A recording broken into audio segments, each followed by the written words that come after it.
नमस्कार, मैं डॉक्टर झनक सकलेचा। आज का वीडियो एक बहुत ही इम्पॉर्टेंट टॉपिक पर है जिसे हम चाहें तो नॉर्मल तरीके से डॉक्टर से कंसल्ट करके ठीक कर सकते हैं, पर सामाजिक डर के कारण हम बताते नहीं हैं और सिचुएशन को और भी क्रिटिकल कर लेते हैं। हाँ, आज हम बात करेंगे कि अगर कोई अनमैरिड गर्ल, टीनेज गर्ल या फिर कोई इवन मैरिड वुमेन भी प्रेग्नेंट हो जाए और उसे प्रेगनेंसी नहीं चाहिए, वो उसे कंटिन्यू नहीं करना चाहती, तो उसे क्या करना चाहिए। ये सिचुएशन बहुत ही स्ट्रेस वाली होती है क्योंकि ना तो वो इस चीज़ के लिए फ़िज़िकली रेडी होती है और ना ही मेंटली। लेकिन आपको स्ट्रेस नहीं लेना है। आज साइंस ने इतनी फैसिलिटीज़ दी हैं कि अगर हम राइट टाइम पे डॉक्टर से कंसल्ट करें और उनके बताए अनुसार चलें तो आप इजीली इस सिचुएशन से बाहर निकल सकते हैं। ज़रूरी है कि आप इस चीज़ से अवेयर रहें और आपको प्रॉपर गाइडेंस मिले। चलिए अब बात करते हैं कि अगर आपको लग रहा है कि आपकी प्रेगनेंसी है और आपके पीरियड्स मिस हो चुके हैं तो आपको क्या करना चाहिए।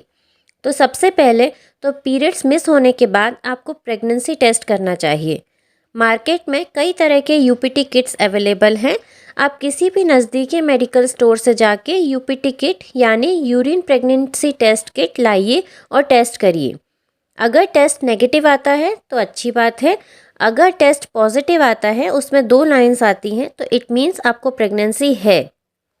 देखिए, अगर लीगली हम बात करें तो इंडिया में 12 टू 20 वीक्स तक की प्रेगनेंसी को आप अबॉर्ट करा सकते हैं। अगर आपकी एज 18 ईयर्स से अबव है तो आप अबॉर्शन करा सकते हैं। इसमें आपको किसी के भी कंसेंट की या रिटर्न कंसेंट की ज़रूरत नहीं है। लेकिन अगर आपकी एज 18 से कम है तो आपका एक गार्जियन की कंसेंट, रिटर्न कंसेंट आपको लेनी पड़ेगी अबॉर्शन कराने के लिए। नेक्स्ट, अब आपको जब कंफर्म हो चुका है कि आपकी प्रेगनेंसी है, आपके किट में प्रेगनेंसी टेस्ट कंफर्म आया है, तो इसके बाद आप क्या करेंगे। Most of the teenage girls या फिर शादीशुदा महिलाएं भी ये गलती करती हैं कि वो घर में बनाए हुए कोई काढ़ा या किसी ने कोई दवाई बताई हो वो खा लेती हैं। तो देखिए, आपको ऐसा बिल्कुल भी नहीं करना है। ये सब मेथड्स बिल्कुल भी सेफ़ नहीं हैं। इन पे आप बिल्कुल भी ट्रस्ट नहीं कर सकते। ये आपके प्रेगनेंसी की ड्यूरेशन को और ज़्यादा बढ़ा सकते हैं या फिर कोई कॉम्प्लिकेशन भी क्रिएट कर सकते हैं।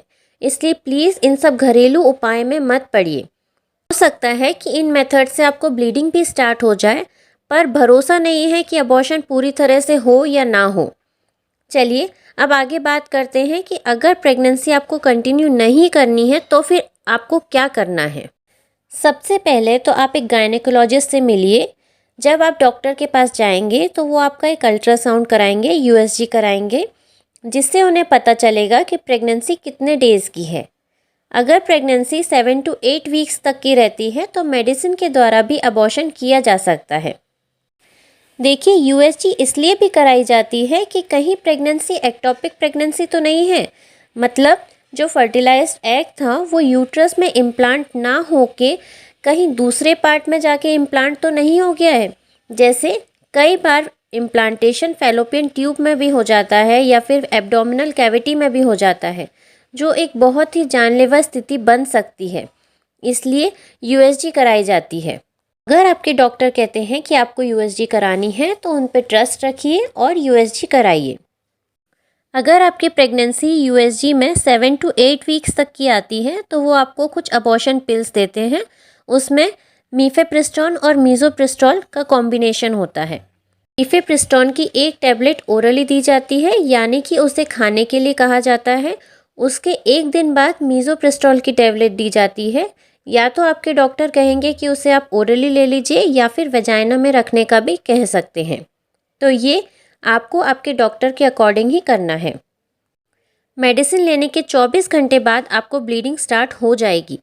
मेडिसिन लेने के बाद आपको हो सकता है कि पेट में दर्द हो या फिर आपका जी घबरा सकता है, आपको उल्टी हो सकती है, चक्कर आ सकते हैं, थोड़ा फीवर आ सकता है या फिर ठंड भी लग सकती है।